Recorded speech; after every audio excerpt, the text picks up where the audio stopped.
ಇವತ್ತಿನ ನ್ಯೂಸ್ ಬ್ಲಾಸ್ಟ್ನ ಮೊದಲ ಸುದ್ದಿ ಮೈಸೂರು ಗಲಭೆಗೆ ಸಂಬಂಧಪಟ್ಟಂತ ಎಕ್ಸ್ಕ್ಲೂಸಿವ್ ವಿಡಿಯೋ ಈಗ ಲಭ್ಯವಾಗಿದೆ.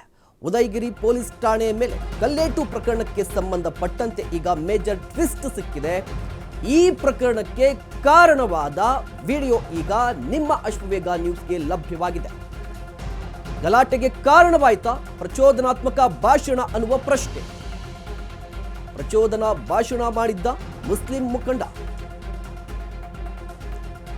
ಠಾಣೆ ಮುಂದೆ ಮುಫ್ತಿ ಮುಸ್ತಾಕ್ ಭಾಷಣವನ್ನ ಮಾಡಿದ್ದ. ಅಶ್ವವೇಗದಲ್ಲಿ ಗಲಭೆಯ ಎಕ್ಸ್ಕ್ಲೂಸಿವ್ ಇನ್ಸೈಡ್ ಇದು. ಮೈಸೂರು ಗಲಭೆಗೆ ಸಂಬಂಧಪಟ್ಟಂತೆ ಎಕ್ಸ್ಕ್ಲೂಸಿವ್ ವಿಡಿಯೋ ಈಗ ನಿಮ್ಮ ಅಶ್ವವೇಗ ನ್ಯೂಸ್ಗೆ ಲಭ್ಯವಾಗಿರುವಂಥದ್ದು. ಉದಯಗಿರಿ ಪೊಲೀಸ್ ಠಾಣೆ ಮೇಲೆ ಕಲ್ಲೇಟು ಪ್ರಕರಣಕ್ಕೆ ಸಂಬಂಧಪಟ್ಟಂತೆ ಮೇಜರ್ ಟ್ವಿಸ್ಟ್ ಸಿಕ್ಕಿದೆ. ಈ ಘಟನೆಗೆ ಅಥವಾ ಈ ಗಲಭೆಗೆ ಕಾರಣ ಏನು ಅಂತ ನೋಡೋದಾದ್ರೆ ಪ್ರಚೋದನಾತ್ಮಕ ಭಾಷಣ ಅಂತ ಈಗ ಸದ್ಯಕ್ಕೆ ಗೊತ್ತಾಗ್ತಾ ಇರುವಂಥದ್ದು. ಹಾಗಾದ್ರೆ ಈ ಪ್ರಚೋದನಾತ್ಮಕ ಭಾಷಣವನ್ನ ಮಾಡಿದ್ಯಾರು ಅಂತ ಹೇಳಿದ್ರೆ ಮುಸ್ತಾಕ್ ಅನ್ನುವ ಮುಸ್ಲಿಂ ಮುಖಂಡ. ಮೈಸೂರು ಗಲಭೆ ರಾಜಕೀಯ ಸ್ವರೂಪವನ್ನು ಕೂಡ ಪಡೆದುಕೊಂಡಿರುವಂಥದ್ದು. ಒಂದು ಕಡೆ ಬಿಜೆಪಿಯ ನಾಯಕರು ಕಾಂಗ್ರೆಸ್ ನಾಯಕರಿಗೆ ಎಚ್ಚರಿಕೆಯನ್ನ ಕೊಟ್ಟಿದ್ದಾರೆ, ಮತ್ತೊಂದು ಕಡೆ ಕಾಂಗ್ರೆಸ್ನಲ್ಲೇ ಈ ವಿಚಾರಕ್ಕೆ ಸಂಬಂಧಪಟ್ಟಂತೆ ಡಿ.ಕೆ ಶಿವಕುಮಾರ್ ಅವರು ಒಂದು ಹೇಳಿಕೆಯನ್ನ ಕೊಡ್ತಾರೆ, ಕೆ.ಎನ್. ರಾಜಣ್ಣ ಒಂದು ಹೇಳಿಕೆಯನ್ನ ಕೊಡ್ತಾರೆ. ಇದರ ನಡುವೆ ಈ ಘಟನೆಗೆ ಕಾರಣ ಏನು, ಆ ಕಿಡಿಗೇಡಿ ಯಾರು ಅಂತ ಹೇಳಿದ್ರೆ ಮುಷ್ತಾಕ್ ಅನ್ನುವ ವ್ಯಕ್ತಿ ಮಾಡಿದಂತ ಒಂದು ಭಾಷಣ ಈ ಘಟನೆಗೆ ಕಾರಣವಾಯ್ತಾ ಅನ್ನುವ ಸಣ್ಣ ಅನುಮಾನ ಕೂಡ ಈಗ ವ್ಯಕ್ತವಾಗ್ತಾ ಇರುವಂಥದ್ದು.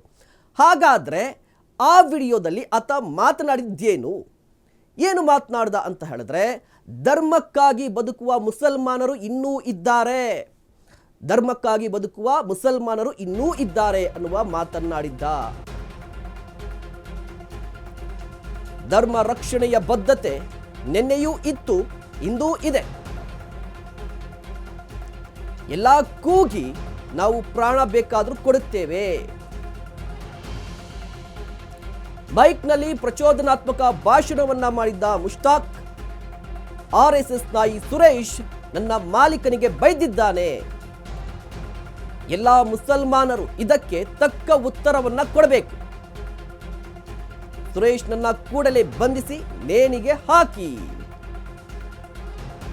ಅಗತ್ಯ ಬಿದ್ದರೆ ನಮ್ಮ ತಲೆ ಬೇಕಾದ್ರೂ ಕತ್ತರಿಸಿಕೊಡುತ್ತೇವೆ, ಜೊತೆಗೆ ನಮ್ಮ ಮಕ್ಕಳ ತಲೆಯನ್ನು ಕೂಡ ಬೇಕಾದ್ರೂ ಬಲಿ ಕೊಡ್ತೇವೆ.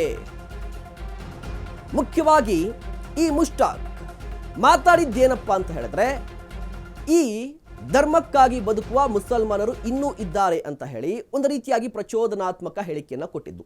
ನಾವು ಬಲಿ ಕೊಡ್ಲಿಕ್ಕೆ ರೆಡಿ ಇದ್ದೀವಿ, ನಮ್ಮ ಮಕ್ಕಳನ್ನು ಕೂಡ ಬಲಿ ಕೊಡ್ತೀವಿ ಅಂತ ಹೇಳಿರುವಂಥದ್ದು. ಹಾಗಾದ್ರೆ ಆತ ಏನು ಮಾತನಾಡಿದ್ದಾನೆ ಮೊದಲನೇದಾಗಿ ಅದು ನೋಡ್ಕೊಂಡ್ ಬನ್ನಿ. कि गैरत मुस्लिम जिंदा है, दीन पे मर मिटने का जज्बा कल भी था और आज भी है, सब नारा लगाए हम नबी के लिए जान भी देने के लिए तैयार हैं, हम नबी के लिए जान भी देने के लिए तैयार हैं। आज को कि गैरत मुस्लिम जिंदा है, दीन पे मर मिटने का जज्बा कल भी था और आज भी है, सब नारा लगाए हम नबी के लिए जान भी देने के लिए तैयार हैं, हम नबी के लिए जान भी देने के लिए तैयार हैं। आज मुसलमानों को हमेशा निशाना बनाया गया। सुरेश नाम का कुत्ता, सुरेश नाम का मेरे आका की शान में गुस्ताखी किया है। हुकूमत हिंद से मैं गुजारिश करता हूँ जल्द से जल्द उसे गिरफ्तार करे और उसे फांसी की सजा दे, सजाए मौत दे। आपकी तमन्ना क्या है? उसे सजाए मौत देनी चाहिए, सजाए मौत चाहिए, सजाए लब्बैक लब्बैक लब्बैक। मैसूर के मुसलमानों से गुजारिश करता हूँ जब नामूसे रिसालत की बात आए तो हमें ये खोकर गुस्ताखे रसूल का मुंह तोड़ जवाब देना है, मुंह तोड़ जवाब देना है, मुंह तोड़ जवाब देना है। वक्त पड़े तो हमारी गर्दन भी कटाएंगे, वक्त पड़े तो नबी के लिए अपने बच्चों को भी कटा देंगे। इस वीडियो को खूब शेयर करें, खूब शेयर करें।